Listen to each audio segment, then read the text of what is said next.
Sunday special आजचा बेत आहे आमच्या घरच्या पद्धतीचा मटण आणि वडे।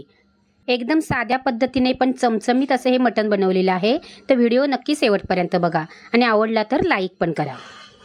त्याच्यासाठी इथे 1.5 किलो मटण घेतलेले आहे। त्याला स्वच्छ असं धुवून घेतलेले आहे। 1 चमचा तेलावरती त्याला फोडणी द्यायची आहे। फोडणी दिल्याच्या नंतर त्याच्यामध्ये आपल्याला पाणी घालायचं नाहीये। त्याच्यावरती झाकण ठेवायचं आणि झाकणावर पाणी ठेवायचं आहे।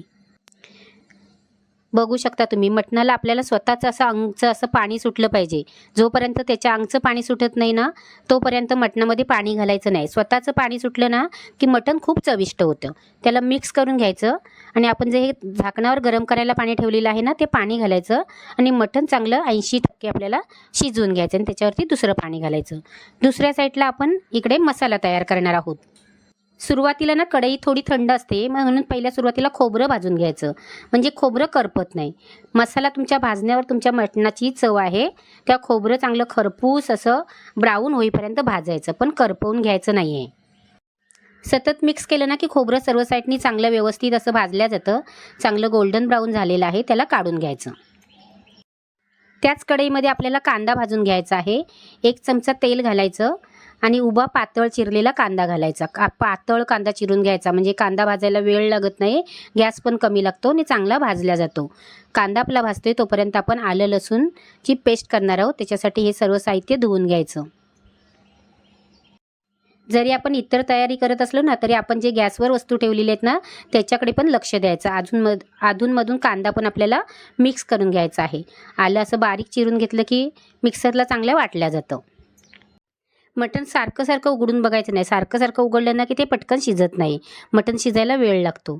एक पीस काढून बघायचं शिजलं काय म्हणून, थोडंफार अजून शिजायला पाहिजे। आपला कांदा पण इकडे गोल्डन ब्राऊन होतोय। 4 मोठे कांदे घेतलेले आहेत आणि 2 वाट्या सुकं खोबरं आणि भातासाठी हे तांदूळ आहेत त्यांना आपल्याला स्वच्छ असे धुवून घ्यायचे आहेत। तांदळावरती पावडर असते तर चांगले चोळून व्यवस्थित असे तांदूळ 3 ते 4 वेळा धुवून घ्यायचे। कांदा पण आपला चांगला गोल्डन ब्राऊन झालेला आहे, काढून घ्यायचं आणि भात ठेवायचा। अशा पद्धतीने जेवण बनवलं ना तर वेळ पण लागत नाही। आमच्या सुनबाई ना जसं आता तुम्हाला मी दाखवते ना तेवढ्या फास्टमध्ये स्वयंपाक करतात। आणि हे आपल्याला पहिल्या सुरुवातीला आलं लसूणची पेस्ट करायची आहे आणि नंतर आपण कांदा खोबऱ्याचं वाटण करणार आहोत। आणि गरम मसाला आहे ना तो ताजा असाच आपण टाकणार आहोत। ताजा गरम मसाला टाकला ना की मटणला चिकनला चांगली चव येते। मटण आपलं 80% शिजलेलं आहे, त्याला ओतून काढायचं आहे आणि त्याच टोपामध्ये आता आपण फोडणी देणार आहोत। 2 चमचे तेल घालायचं। तेल थोडं कमीच घालायचं कारण मसाल्याला आणि मटणाला ना तेल सुटतं। तेल गरम झालं की 2 तेजपत्ते घालायचे आहेत। बाकी आपण इथे खडे मसाले नाही वापरणार आहोत आणि आपण आलं लसूणची पेस्ट केलेली आहे ना ती सर्व पेस्ट घालायची आणि तेलामध्ये चांगली फ्राय करून घ्यायची। लसूणचा उग्र सुवास जाईपर्यंत त्याला फ्राय करून घ्यायची आणि त्याच्यामध्ये 1 चमचा हळद घालायची आणि 8 चमचे आपल्याला घरचा लाल मसाला घालायचा आहे। लाल मसाला तुमच्या आवडीप्रमाणे तुम्ही कमी जास्त करू शकता। 1.25 चमचा आपला गरम मसाला घालायचा आहे, पण गरम मसाला एकदम ताजा केलेला घालायचा आहे आणि ह्याला आपल्याला गॅस बारीक करून चांगलं व्यवस्थित असे फ्राय करून घ्यायचं। पावडरचे मसाले असे तेलामध्ये भाजले ना की त्याचा कच्चटपणा जातो आणि मटणाला चांगली चव येते। आणि वाटलेलं वाटण आहे ना ते पण आपल्याला तेलात परतून घ्यायचं आहे। त्याच्यामध्ये आपलं हे मटण घालायचं आणि मिक्स करायचं। जेवढं तुम्हाला पाहिजे ना तेवढं त्याच्यामध्ये पाणी घालायचं आहे। चवीप्रमाणे मीठ घालायचं। एकदम झणझणीत आणि चमचमीत असलं आपलं मटण तयार झालेलं आहे। वडे, चपाती, भाकरी, भात सर्व तुम्ही आज हे असं एक बनवलं ना तर त्याच्याबरोबर खाऊ शकता। मटणाला मस्तपैकी असा सुवास सुटलेला आहे।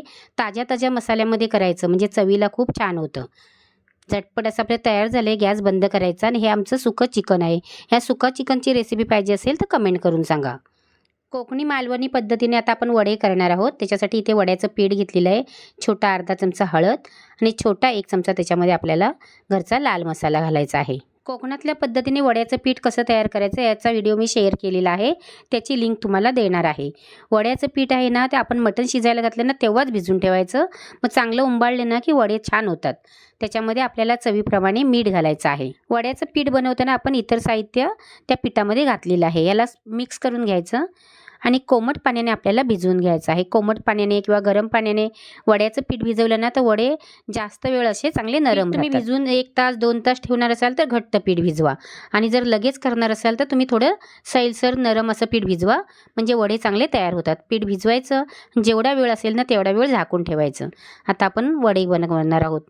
पीठ एकदा चांगलं मळून घेतलेलं आहे. इथं कॉटनचा कपडा घ्यायचा, त्याला पाणी लावून घ्यायचं आणि वडे थापून घ्यायचे. आमच्या कोकणामध्ये वड्यांना ना होल पाडतात असा अंगठ्या बोटाने, आणि तेल चांगलं कडकडीत तापवायचं. वड्यासाठी तेल एकदम कडकडीत तापलं पाहिजे.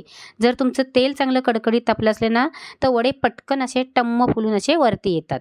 वडा एका साईडने फुलला की त्याला पलटी करायचा आणि दोन्ही साईडने चांगला गोल्डन ब्राऊन होईपर्यंत तळून घ्यायचा आणि तेल नितळण्यासाठी असं साईडला ठेवून द्यायचा. पण त्याच पद्धतीने आपण दुसरा वडा पण सोडलेला आहे. लगेच त्याला झारा लावायचा नाही. लगेच जर झारा लावलात ना तर मग ते झारा त्याला चिटकणार आणि मग तुमचे वडे ना असे फुलणार नाहीत. आणि पातळ थापायचे. तुम्ही पाहिजे ते असं होल नाही पाडलत ना तरी पण चालेल. अशा पद्धतीने आपण सर्व वडे आहेत ना ते करून घेणार आहोत.